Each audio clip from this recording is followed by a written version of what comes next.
来，闭麦克风试音，1、2、3、4，1、2、3、4。总统麦克风试音，1、2、3、4，1、2、3、4，5、6、7、8、9、10。麦克风试音，1、2、3。麦克风试音，1、2、3、4、5、6、7、8、9、10。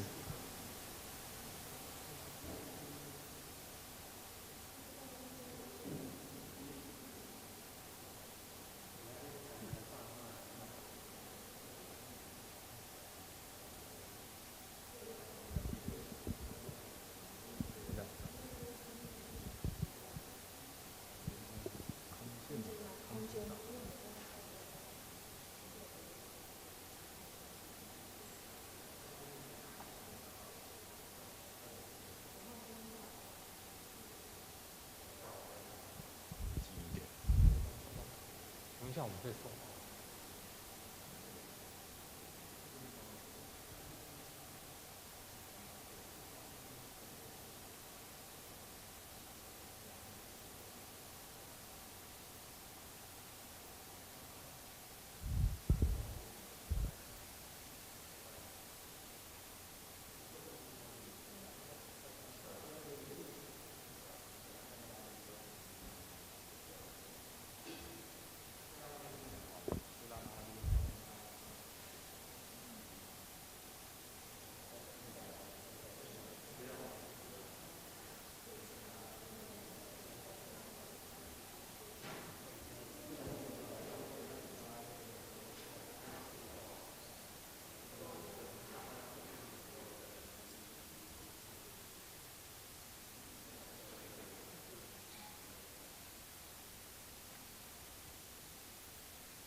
Test.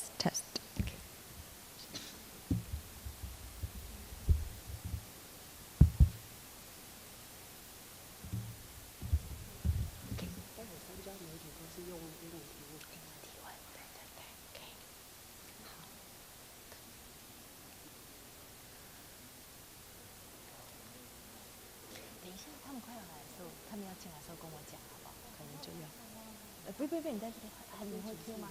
你会一个，然后对，太好，对，他不用了，他们比我们还先进，我们都不知道的。呀。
Test, test.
You get it.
Ladies and gentlemen, let's welcome the President of the Republic, Dr. Tsai Ing-wen, and the Honorable Nancy Pelosi, Speaker of the U.S. House of Representatives, into the room, together with her delegations.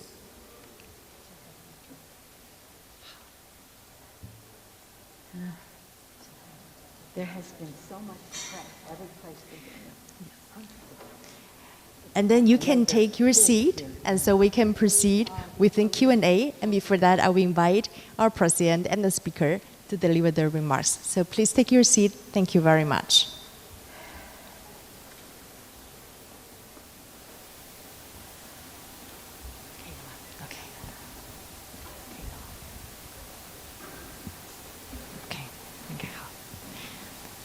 And first, I would like to invite the host, our President of the Republic, Dr. Tsai Ing-wen, to make her remarks. Yes, I'd like to take this opportunity to reiterate the Taiwanese people's warm welcome to Speaker Pelosi and the delegation. We're grateful for the delegation's visit under such challenging circumstances. as a demonstration of unwavering support to the people of Taiwan. The Speaker's presence here in Taiwan serves to boost public confidence in the strength of our democracy as a foundation to our partnership with the United States. I told Speaker Pelosi that we are committed to maintaining the status quo across the strait. Taiwanese people are pragmatic. We have welcomed many congressional delegations to Taiwan over the years, and the normal practice of friends visiting each other is inherent in our culture of hospitality. Military exercises are unnecessary responses. Taiwan has always been open to constructive dialogue, and we will work with stakeholders to bring about stability and peace in the region. Thank you. Thank you very much, Madam President. And now I'm honored to give the floor to Speaker Pelosi to deliver her remarks. Thank you very much. Thank you very much, Madam President, for your leadership and for the leadership gathered here with you today. I'm proud of my delegation. We're almost like one unit. The chairman of the Foreign Affairs Committee, the chairman of the Mr. Meeks, Mr. Takano, chair of Veterans Affairs, vice chair of Foreign Energy and, Ways and Means, the Trade Committee, Congresswoman Susan Del Bene, a member of the Intelligence Committee, Mr. Krishnamurthy, and a member of the Foreign Affairs and Armed Services Committee, Mr. Kim. I say that because when I speak, my receiving your kind words as well as this invitation is really received and appreciated by members of Congress. On both sides of the aisle, on both sides of the Capitol, great enthusiasm for the U.S.-Taiwan relationship. Let's just put it in perspective. Over 4 decades ago, the Taiwan Relations Act was built in building a strong bond between our two countries, advancing our shared interests of governance, economy, and security, while respecting the One China policy. Our solidarity with you is more important than ever as you defend Taiwan and your freedom. In our bilateral meeting, we discussed key opportunities to deepen our partnership, upholding democracy and human rights and respect for the individual, combating, well, I'll get around to comment. 3 areas that I just mentioned: security, economy, governance. Security, our relationship is a strong one, and we discussed how we can make it stronger and more and up to date. In economy, we talked about a trade agreement that might be possible and soon. And in governance, among other things, and in governance, I want to salute Taiwan for the leadership you have provided in fighting COVID. Probably one of the highest rates of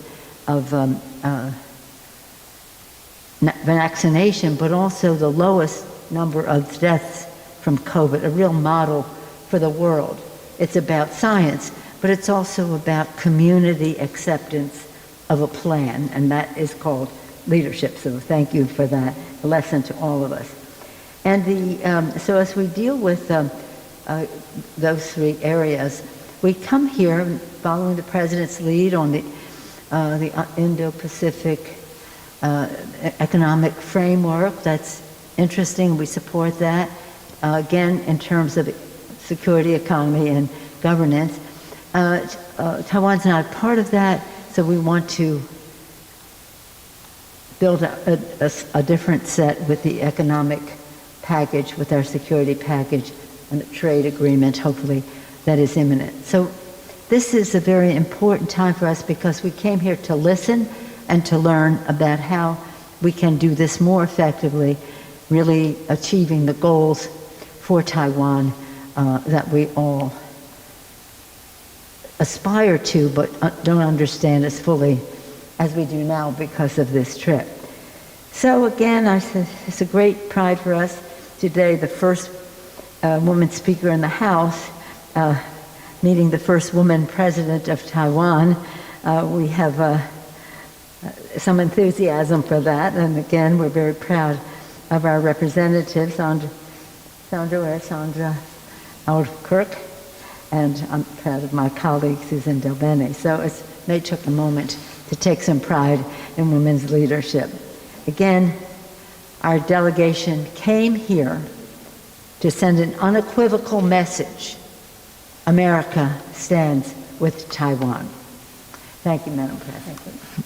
Thank you very much, Your Honorable. Right now, with the permission of our President and Speaker Pelosi, we'll be taking up questions from the media.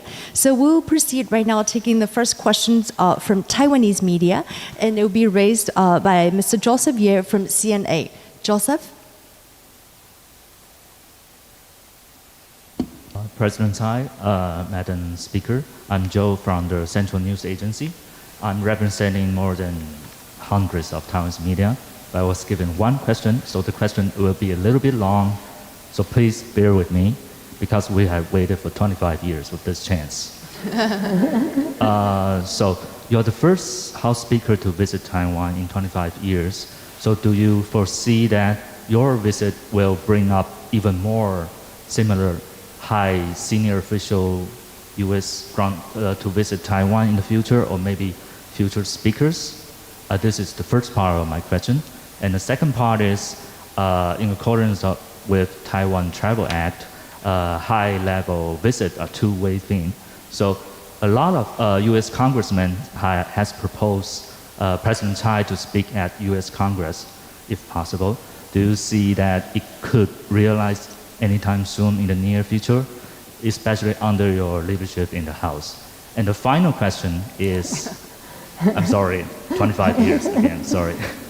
The final question is, how do you see how the Chinese welcome you with military exercise and sanctions against Taiwan? Do you foresee that? Thank you. Well, first let me thank you for your questions on behalf of all of those other people. And to say that in terms of our visit here, and would that lead to other visits, I certainly hope so. But I think it's important to note that members of Congress, several of them have made trips just earlier this year. 5 senators, bipartisan, came, again, including the chair of the Foreign Relations Committee, Mr. Menendez, came. Not too much of a fuss was made. Individual senators have made trips or plan to make trips. And I just hope that it's really clear that while China has stood in the way of Taiwan participating and going to certain meetings, that they understand that they will not stand in the way of people coming to Taiwan. It's a show of friendship, of support, but also a source of learning about how we can work together better in collaboration. So, I think that they made a big fuss because I'm Speaker, I guess. I don't know if that was a reason or an excuse, because they didn't say anything when the men came. What's the second part was?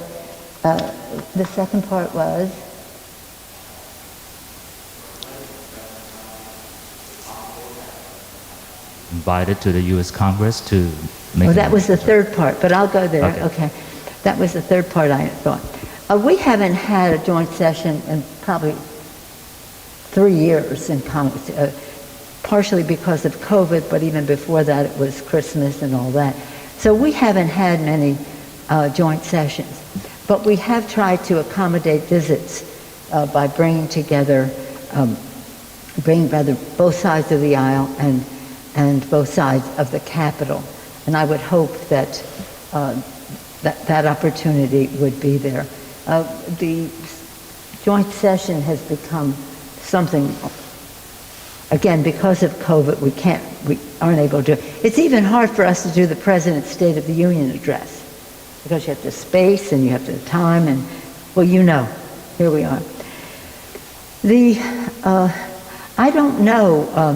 I think that whatever China was going to do, they will do in their own good time. What excuse they may use to do it is another thing. But you really know more about that than I do. I do think that it's really important for the message to be clear that in the Congress, House and Senate, Democrats and Republicans are committed to the security of Taiwan in order to have Taiwan be able to most effectively defend themselves. But it also is about our shared values of democracy and freedom, and how Taiwan has been an example to the world in that regard.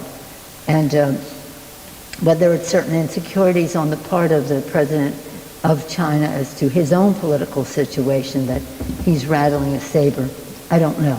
But it doesn't really matter. What matters to us is that we salute the successes of Taiwan. We work together for the security of Taiwan, and we just take great lessons from the democracy in Taiwan. Thank you very much, Madam Speaker. Right now we take questions from the international media, and I would like to invite Samson Ellis. He is the Taipei Bureau Chief of Bloomberg News. Samson? Oh, thank you. Madam President, Madam Speaker, we have seen the Chinese authorities take multiple economic actions against individual Taiwanese companies and entire sectors of the economy here. Taiwan has already paid a cost for your visit and is likely to continue to do so over the coming days and weeks. What concrete, tangible benefits can you promise Taiwan to offset the cost of your trip? Well, at the same time as this trip is taking place and in recognition of our common interest economically, we just passed the Chips and Science Act. This is something that opens the door for us to, again, have better economic exchanges. I know that some Taiwan businesses, significant ones, are already planning to invest in manufacturing in the United States. And the ingenuity, the entrepreneurial spirit, the brain power, whatever, the intellectual resource that exists in Taiwan, and the success of the tech industry here, for one sector, has been really a model. And again, we want to increase our relationship. So I think that I would be saying that would be a goal we share, but with the CHIPS Act, we're really facilitating reaching that goal. And it's pretty exciting. It's pretty exciting, and I think that you will see a recognition of the scientific success that Taiwan has had, being a model for how we go forward. That's why our bill is called Chips and Science. Thank you very much, Madam Speaker. Right now, last but not the least, we will have a representative from the Japanese media, Mr. Ishiro Koichiro-san. He is the bureau chief of Asahi Shimbun of Japan. Hello. 你好，总统。 Konnichiwa. Hello, Speaker Pelosi. Konnichiwa. Thank you very much for taking my questions. My question is about the Chinese democracy. Now we are witnessing the Chinese authorities increasing various pressures, not only to Taiwanese people and Hong Kongese, but to their own citizens, I mean the Chinese people. And as a strong and long-time advocate of democracy, please let us share your ideas. How the democratic countries, including South Korea, Japan, where you are heading to, can deter China from invading Taiwan militarily, and how we can guide China toward a democratic political system. Thank you. Well, two things. In the context, your question comes in the context of right now a struggle between autocracy and democracy in the world. We cannot back away from that. And so as China goes and uses its soft power, money and whatever, into many countries in order to get their support at the UN and other bodies, we have to recognize if that has some effectiveness, because it's a lot of money and it's promises that may or may not ever be kept. So when we talk about Taiwan in that context, we have to talk from strength. We have to talk from strength, We have to talk from what Taiwan has been so good about is being technologically advanced, whether it's in business or security. And we have to show the world, and that's one of the purposes of our trip, to show the world the success of the people of Taiwan, their courage to change their own country to become more democratic, their respect for people and the rest, and quite frankly, a model in this region in those respects. So strength, goodwill, and again, the demonstration of a democracy that has evolved to a stronger place now, and it offers a very strong contrast to what's happening on mainland China. No more evidence needed than what happened in Hong Kong under one country, two systems. It didn't happen. But again, we're not here to talk about mainland China. We're here to talk about Taiwan. We have our our Taiwan Relations Act. We support the communiques, this, that, and the other thing that have gone before. So we're supporters of the status quo and the rest. We don't want anything to happen to Taiwan by force. So strength, and one of the biggest sources of strength is democracy. I said at a meeting earlier with the parliamentarians, in our earliest days of our founding of our country, Benjamin Franklin presidency said, freedom and democracy. Freedom and democracy on one thing, security here. We can't have either if we don't have both. So, security, economics, security, economy, and again, and governance, they're all related, and we want Taiwan to always have freedom with security, and we're not backing away from that. Okay?